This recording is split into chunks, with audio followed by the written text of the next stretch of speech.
To udělal celkem dobře Jiří Texl, který je pracovitý. Tohle je zajímavý moment a šance, která končí penaltou. Jednoznačně nedovolený zákrok, po kterém padl Patrik Čavo. Rymarenko versus Filip Mucha. Rymarenko dává trošku se štěstím, ale Zbrojovka vede 1-0. Čtvrtý gol v sezóně pro slovenského forwarda Martina Rymarenka. Udělal to velmi dobře, poutal na sebe pozornost hned několika bránících hráčů. Zbrojovka se nastěhovala na hranu 16. Dobrý míč, tohle je obrovská šance a gól! 2-0 pro domácí a zelená pracoviště. Potřeboval by se střelecky prosazovat. Další výborný míč, tohle je obrovská šance, Čavoš, Velich, je to gól! Tak Čavoš teď klobouk dolů, protože byl absolutně nesobecký.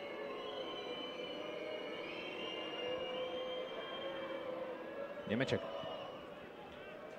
Krásná přihrávka, gól! Tak se to přece jen povedlo. Němeček fantastickým způsobem naservíroval balón na správnou nohu.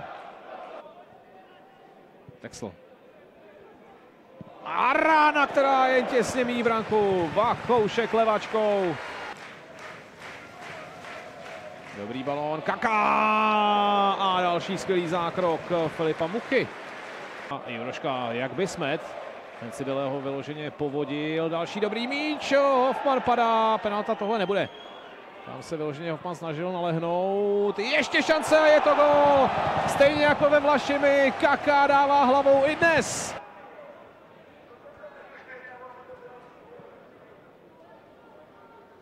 Vachoušek. Krásná přihrávka Sicilia. Tentokrát radost nemá, tak jako v závěru utkání proti Holík. Němeček. Holík.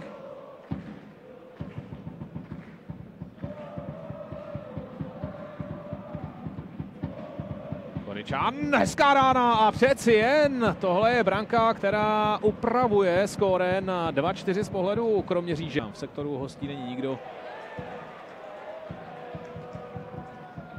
Kdo by tohle kvitoval, ale tady je omluvenka.